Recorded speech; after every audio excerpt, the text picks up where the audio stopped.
Hello, good morning mga kaibigan. Kumusta po? At panibagong araw na naman, panibagong vlog mga kaibigan. At ngayon po ay share ko po sa inyo paano po mag DIY. Disable ang ating side stand sensor ng ating Mio Gravis. Siguro mga kaibigan, naka-experience na po kayo. Yung bigla kayo namamatayan, napakahirap po. Ito mga mag-iisang buwan na yan ay pinagtitisan ko. At ngayon, nakapag-decide na ako na i-disable ko na. Okay naman siya, katulad niya, no? Maandar siya, di ba? Okay yung andar niya. Kaya lang, ito, konting galaw lang. Ito, kita nyo. Konting galaw lang namamatay. Napakahirap sa biyahe, katulad siya po mga kaibigan. At galing ako ng bayan, ay bigla pong namatay nung lumiko ako. Kaya nakapag-decision na ako na i-disable ko na ito. Kasi kung o-order ako ay may 1,000 po ito. At wala pa tayong budget mga kaibigan, kaya yun lang muna ang magandang mga kaibigan ay tanggalin muna natin itong pinaka-ilalim niya, pinaka-bangka niya.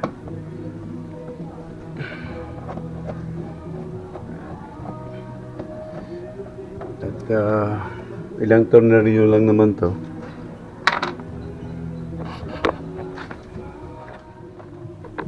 Ito mga kaibigan, at siyempre sa mga datihan wala na, napaka ano na lang to, basic na lang to. Sa mga baguhan ay huwag kayong matakot magtanggal nito. Sundutin niyo lang dito. Ayun, ginamitan ko lang ng ano, tapos baba, tapos ganoon din sa kabila.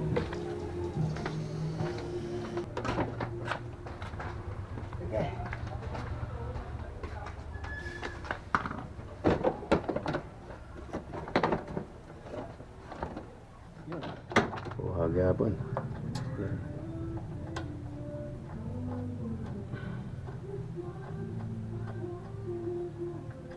First time niya kasi matanggal. Medyo yan kalawang na. Yun. At mga kaibigan, ito yung ano niya. At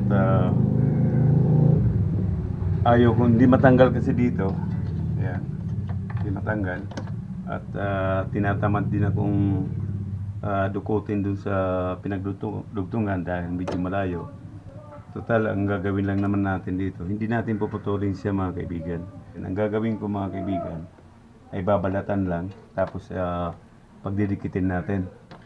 Tapos ito mga kaibigan, parehas lang naman, iikutin lang natin dito. Ayan, tinanggal natin, ikutin lang, naiikot naman siya. At anuhan na natin ng ating screwdriver.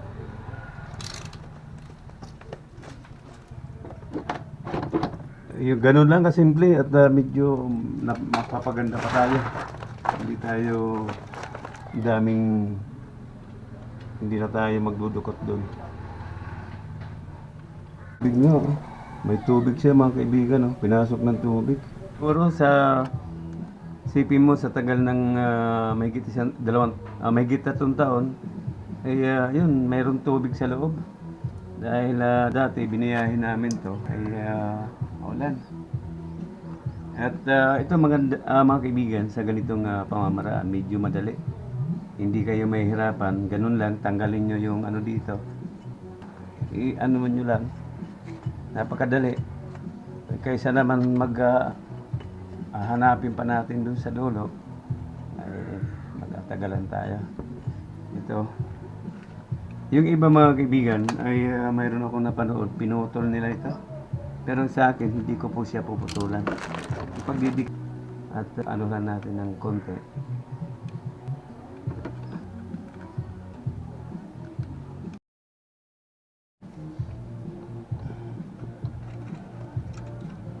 Cutter lang ang mga gamit natin mga kaibigan. Siyan nyo na.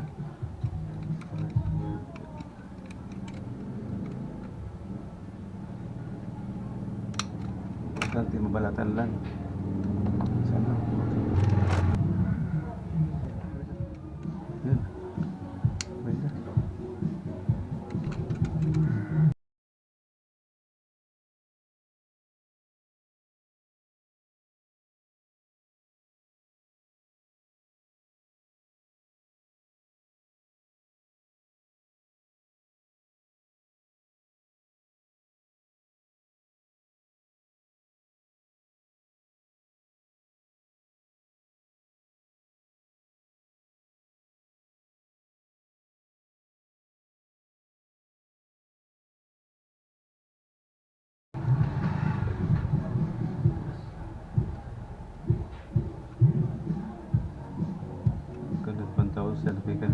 500. Dapat po ni ano.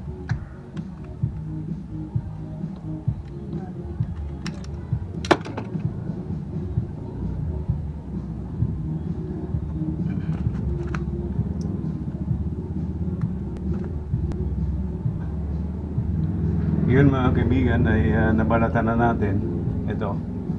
At ngayon pagdidikitin lang natin.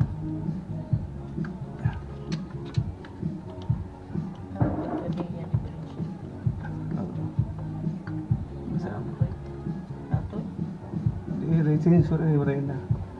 Ito dikit lang ito mga kaibigan. Yan. At pihitin nyo lang. Kailangan magandang pagkadikit. Ito na lang ang pinipihit nyo. Ayan, pihitin nyo lang para mapihit siya talaga. Ayan. Pihit din sa ano. Ayan, pihit din dito. Ayan. Dikitin nyo lang. Tapos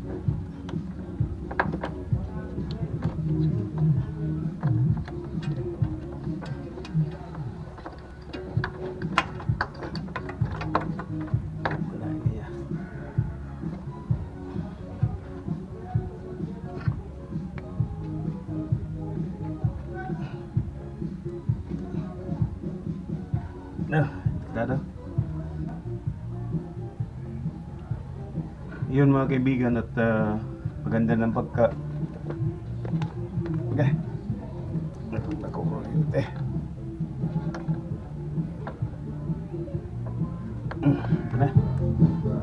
Ganda na.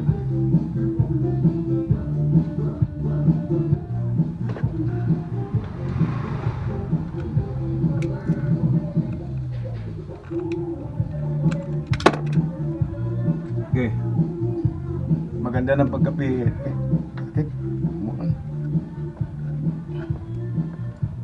Okay na pagkapihit. Mga kaibigan, okay na po yung pagkapihit niya. Ngayon, try lang na natin ipandarin kung aandar siya. At wala naman check engine. Hindi.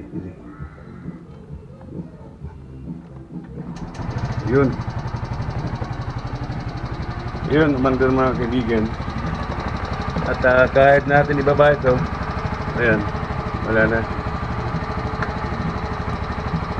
Okay na. Hindi parehas dati na, ayan. Okay yung ano niya mga kaibigan. Dati hirap ako. Parang kapos na kapos yung pag-aandar niya. At kailangan ko pang pigain to. Nakaganon talaga para lang hindi siya namamatay. Ngayon okay na siya. At ayan o. At ano pa lang, 19,880 odo pa lang. Okay na. Kaibigan at lagyan na natin ng electrical tape ay maganda talagang wag yung tipirin at sarili nyo naman to ay kapalan nyo na para hindi yun ay babalik na natin.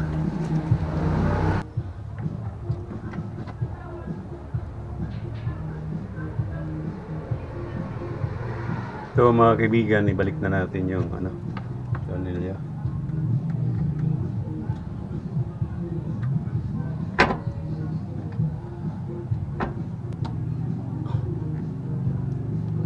At hindi masyadong mahigpit dahil para pag gusto nyong palitan ito, walang problema.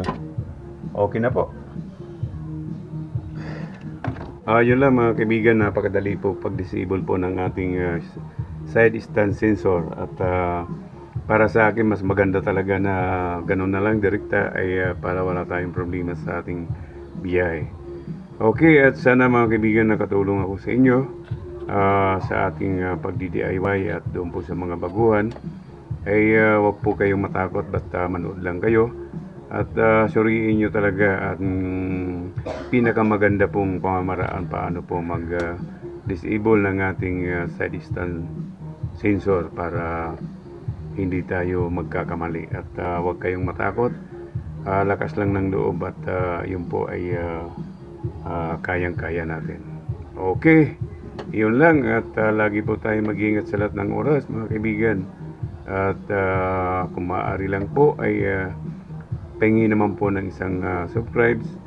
Iyon po ay malaking tulong na rin po para sa aking maliit na YouTube channel. At lagi po tayo mag-iingat, mga kaibigan. Babu, God bless all.